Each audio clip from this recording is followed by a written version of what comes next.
Assalamualaikum warahmatullahi wabarakatuh.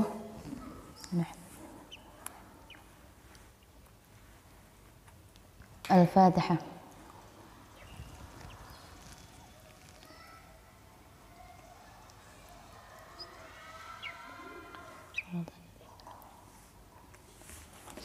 Alhamdulillah kita bisa bertemu kembali. Langsung mawon ya.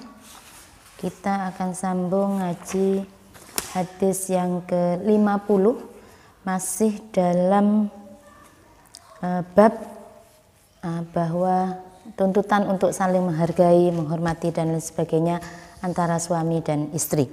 Oke, kita baca hadis nomor 50. Bismillahirrahmanirrahim.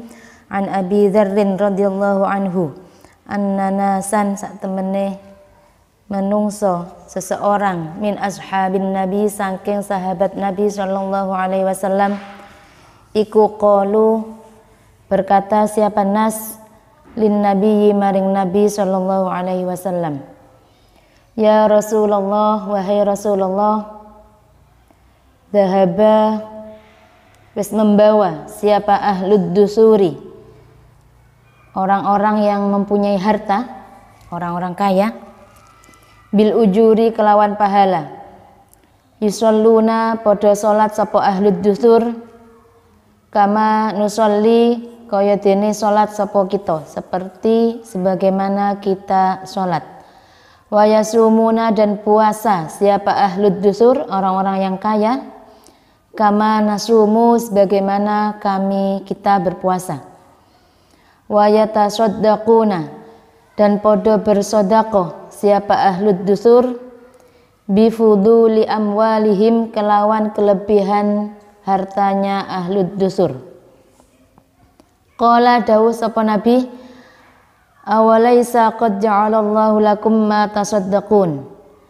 Awalaisa qad ja'alallahu, awalaisa bukankah qad ja'ala menjadikan siapa Allah lakum bagi kalian ma ing sesuatu perkara tasaddaquna kang bersedekah siapa kalian.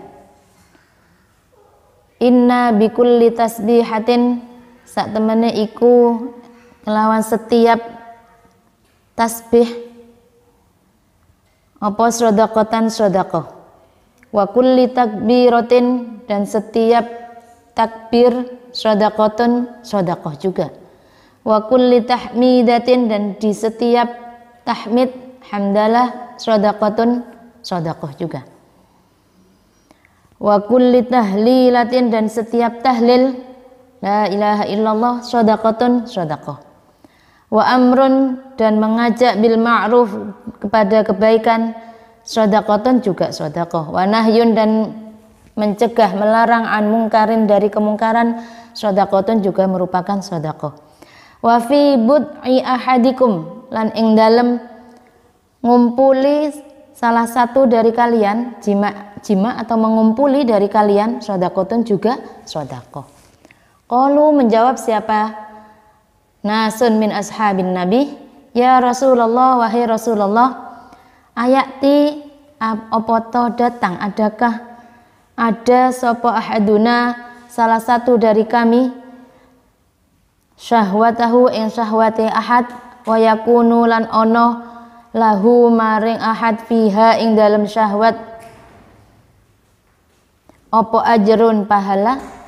Qala menjawab siapa Nabi, aro'aitum adakah kalian melihat law wada'a lamun meletakkan ha ing syahwat fi haramin ing dalem keharaman, akana moko ono alaihi ing atase ahad fiha ing dalam syahwat wizrun dosa, fakadzalika maka demikian juga idza wada'a nalikane meletakkan ha ing syahwat siapa ahad fil halal ing dalam sesuatu yang halal, kana moko ono lahu maring ahad opo ajrun pahala, rawahu Muslim.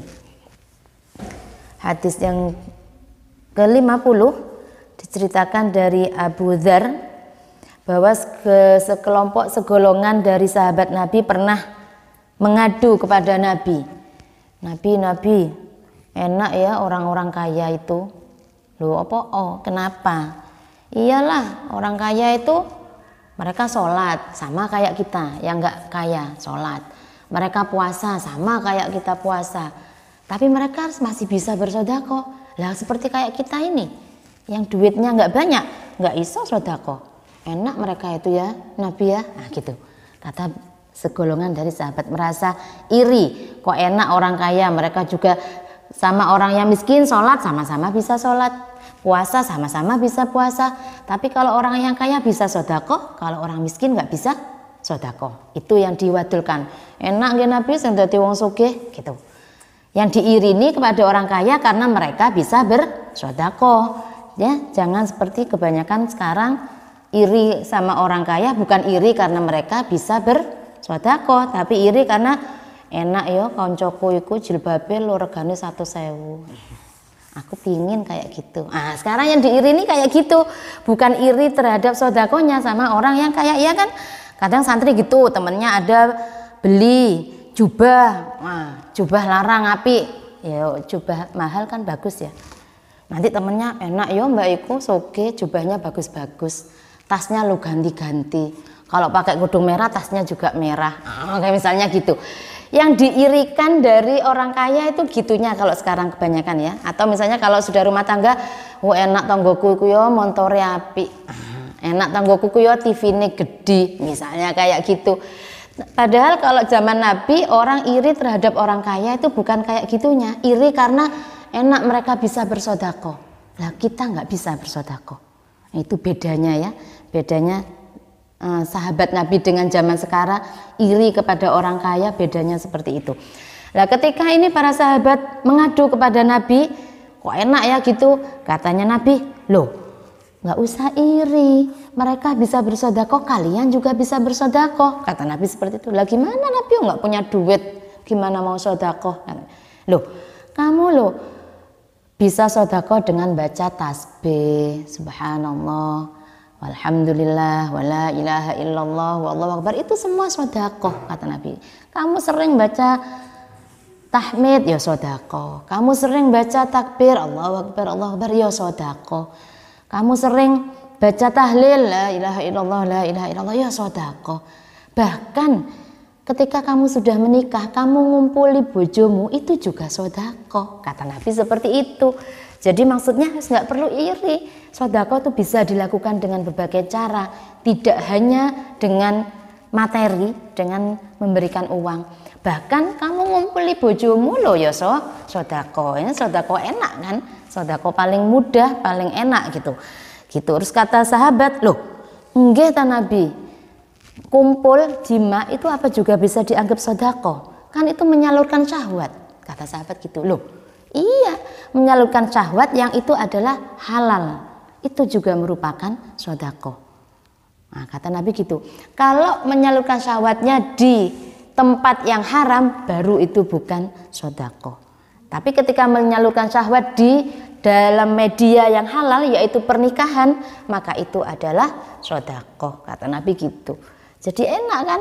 Sedekah wis gak perlu iri sama temenmu yang banyak duitnya. Sedekah bisa dilakukan dengan cara yang lain, dengan cara membaca tadi ya tasbih, tahmid, takbir, tahlil dan lain sebagainya, juga dengan cara mengumpuli pasangan kita, itu juga merupakan sedekah, ibadah. Jadi di sini bisa kita ambil juga selain pertama pelajaran tentang bahwa kita iri kepada orang lain harus iri yang baik. Jadi iri sama orang kaya nggak apa-apa, asal iri nggak bisa bersedekah, jangan iri nggak bisa pakai tas mahal, iri karena nggak bisa jalan-jalan ke luar negeri, iri nggak bisa beli sepatu yang bagus, misalnya dan lain sebagainya. Tapi irinya harus iri dalam hal kebaikan. Yang kedua, sedekah itu bisa dilakukan dengan sangat mudah dengan berbagai cara. Yang ketiga, menggauli pasangan itu adalah sedekah. Ketika Nabi berkata itu memberi pemahaman kepada kita bahwa menggauli pasangan itu adalah ibadah. Dan kita tahu ibadah harus dilakukan dengan baik. Jadi bisa kita ambil pemahaman bahwa dalam menggauli pasangan kita pun kita harus dengan baik, tidak dengan memaksa, tidak dengan menyakiti satu sama lain. Gimana Umah menyakiti itu? Ya ada yang misalnya ketika salah satu pasangan masih merasa tidak nyaman untuk melakukan itu, ya jangan dipaksa. Nah, itu ibadah, baru dikatakan jima kumpul yang ibadah, yang merupakan sedekah. Jadi misalnya contoh istri baru selesai melahirkan, baru habis nifas. Biasanya perempuan tuh masih takut karena sakit ya, trauma melahirkan. Itu misalnya si suami ngajak kumpul, ayo dek kumpul misalnya. Aduh mas, masih takut saya khawatir. Ya monggo dihormati ya. Jangan kemudian oh udahlah, aku lagi pingin gini. Ah itu tidak. Ya, karena kumpul pun itu adalah sebuah media ibadah. Dan dalam Islam melakukan ibadah apapun harus dengan baik. Ketika ibadah itu ada hubungannya dengan orang lain, dengan pihak lain, maka juga harus ada saling ridho, saling tidak menyakiti. Jual beli juga antarodin. Jadi kumpul pun sama. Ketika salah satu pihak tidak berkenan, kurang berkenan, maka tidak boleh memaksa. Atau misalnya si suami yang lagi sakit, ya perempuan si istri jangan memaksa. Nah, gitu. Jadi dalam hal berkumpul jima pun kita harus benar-benar memperhatikan tata krama, memperhatikan adab akhlak, karena akhlak itu nggak cuman yang di luar ya. Ketika kita melakukan jima pun hubungan suami istri itu pun ada akhlaknya, ada caranya, ada sopan santunnya, dan itu harus kita penuhi. Maksudnya kita harus penuhi untuk agar lebih ibadah yang kita lakukan lebih bermakna, lebih bernilai ibadah kita. Jadi banyak kisah juga. Setelah istri melahirkan, si suami harus paham dulu, misalnya istri belum siap ya jangan. Tapi jangan juga dijadikan alasan untuk kemudian si suami selingkuh ataupun nikah lagi. Lah bojoku sik durung gelem dikumpuli, ya aku nikah lagi. Misalnya, ini banyak ya terjadi di kalangan artis pun ada kayaknya ya yang terjadi di kalangan artis, di kalangan siapapun. Kadang si laki-laki selingkuh ataupun menikah lagi dengan alasan si istri tengah melahirkan, dan kita tahu setelah melahirkan seorang perempuan masih harus menjalani masa nifas, di mana masa nifas ini maksimal adalah 60 hari, dan biasanya memang kebanyakan nifas itu antara 50 sampai 60 hari karena memang darah yang keluar itu belum bersih. Maka si suami harus sabar untuk menunggu, karena memang tidak boleh, perempuan yang sedang nifas tidak boleh dikumpuli, dan itu suami harus paham. Dan saya yakin ketika pernikahan dibangun atas dasar ibadah, halangan itu tidak berkumpul dengan pasangan 2 bulan atau bahkan mungkin lebih ya, setelah nifas 60 hari si istri mungkin masih sakit dan lain sebagainya sehingga harus menahan lagi lebih dari 2 bulan. Ketika pernikahan dibangun atas dasar ibadah, saya yakin menahan untuk tidak melakukan jima antara suami istri dalam waktu 2 bulan itu tidak menjadi masalah. Gitu ya, tidak menjadi masalah karena si suami juga ada anak baru, bisa keselimur ini dan lain sebagainya. Jadi jangan dijadikan itu sebagai alasan kemudian si suami menikah lagi ataupun selingkuh. Lah istriku lagi habis melahirkan nggak bisa dikumpuli 2 bulan nih, udah lama, ya udah aku tak jajan aja di luar misalnya, ya udah aku tak nikah lagi. Toh ketika dia akan nikah lagi dengan orang lain, punya anak lagi, akan ketemu lagi masalah seperti itu. Ketika si istri kemudian punya anak, ya akan menjalani nifas lagi. Gitu. Jadi pernikahan tidak semata-mata urusan berjima. Pernikahan ketika dibangun dengan niat ibadah, maka hal itu sangat-sangat tidak bermasalah. Gitu ya sudah, si suami bisa disibukkan dengan hal lain, bisa disibukkan dengan hal lain, misalnya dengan anaknya, sibuk dengan anak, sibuk membantu istri, karena setelah melahirkan si istri butuh dukungan yang penuh karena kondisi fisiknya yang lemah, juga lahir batin ya. Seorang perempuan kalau melahirkan itu lahir batinnya itu berjuang, tidak hanya lahirnya tapi juga batinnya. Dan setelah melahirkan adalah masa-masa istri sangat perlu dukungan moral dari suami, dan inilah waktu suami untuk melengkapi istri.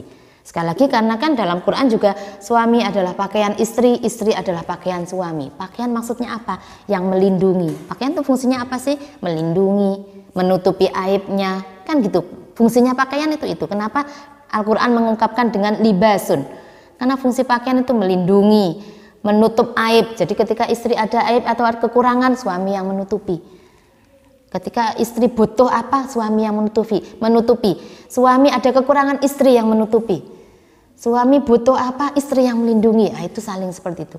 Hunna libasul lakum wa antum libasul lahun. Suami pakaian istri, istri juga pakaian suami.